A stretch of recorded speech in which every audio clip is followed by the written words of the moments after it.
हम सब जानते हैं कि भारत का संविधान हमें कई मौलिक अधिकार देता है ना? लेकिन क्या कभी सोचा है कि एक ऐसा अधिकार भी है जो इन सभी अधिकारों का रक्षक है, एक तरह से एक मजबूत गार्जियन? आज हम संविधान के उसी पहरेदार, संवैधानिक उपचारों के अधिकार को समझने जा रहे हैं। तो चलिए सीधे इस सवाल पर आते हैं। सोच कर देखिए, क्या होगा अगर किसी के मौलिक अधिकार का उल्लंघन हो, अगर किसी को बोलने की आज़ादी से रोका जाए या फिर समानता के अधिकार से उन्हें वंचित कर दिया जाए, तो तब क्या होता है? बस इसी क्या होता है का जवाब है हमारे संविधान का आर्टिकल 32। इसी को कहते हैं संवैधानिक उपचारों का अधिकार, यानी हमारी राइट्स के लिए एक सॉलिड ढाल। तो चलिए अब जरा गहराई से देखते हैं कि ये ढाल आखिर काम कैसे करती है। इसमें जो सबसे बड़ी, सबसे पावरफुल बात है ना, वो ये है कि अगर किसी भी नागरिक के मौलिक अधिकारों का हनन होता है तो वो सीधा डायरेक्टली देश के सर्वोच्च न्यायालय यानी सुप्रीम कोर्ट का दरवाजा खटखटा सकता है। किसी निचली अदालत में जाने की जरूरत नहीं, सीधा टॉप कोर्ट। अब देखिए, इस अधिकार की इंपॉर्टेंस इतनी ज्यादा है कि हमारे संविधान के निर्माता डॉक्टर B.R. अम्बेडकर ने इसके बारे में एक बहुत ही गहरी बात कही थी। उन्होंने कहा था, ये संविधान की आत्मा और इसका हृदय है। जरा सोचिए इसके बारे में, आत्मा और हृदय। क्यों? क्योंकि अगर ये एक अधिकार ना हो तो हमारे बाकी सारे अधिकार बस कागज पर लिखे कुछ खोखले शब्द बनकर रह जाएंगे। सच पूछिए तो यही वो चाबी है जो हमारे अधिकारों के ताले को खोलकर उन्हें असली ताकत देती है। तो सवाल उठता है कि आखिर कोर्ट इन अधिकारों की रक्षा कैसे करता है? इसके लिए कोर्ट के पास 5 खास कानूनी हथियार हैं जिन्हें रिट्स कहा जाता है। आइए न्याय के इन 5 शस्त्रों को एक एक करके समझते हैं। तो ये हैं वो 5 रिट्स: हेबियस कॉर्पस, मैंडेमिस, प्रोहिबिशन, सर्चुरारी और क्वो वारंटो।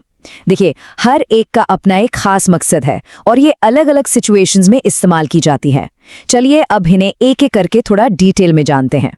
सबसे पहला है हेबियस कॉर्पस, जिसका मतलब होता है शरीर को प्रस्तुत करो। मान लीजिए किसी इंसान को गैर कानूनी तरीके से हिरासत में ले लिया गया है।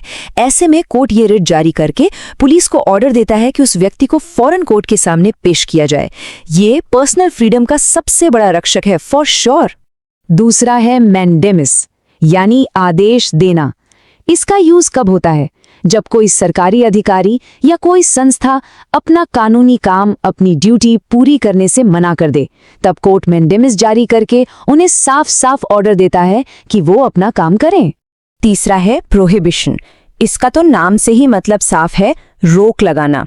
सोच लीजिए, अगर कोई निचली अदालत अपने अधिकार क्षेत्र से, मतलब अपनी जुरिस्डिक्शन से बाहर जाकर किसी केस की सुनवाई कर रही है, तो ऊपरी अदालत इस रिट के जरिए उसे ऐसा करने से रोक सकती है। ये एक तरह से एक स्टॉप ऑर्डर है।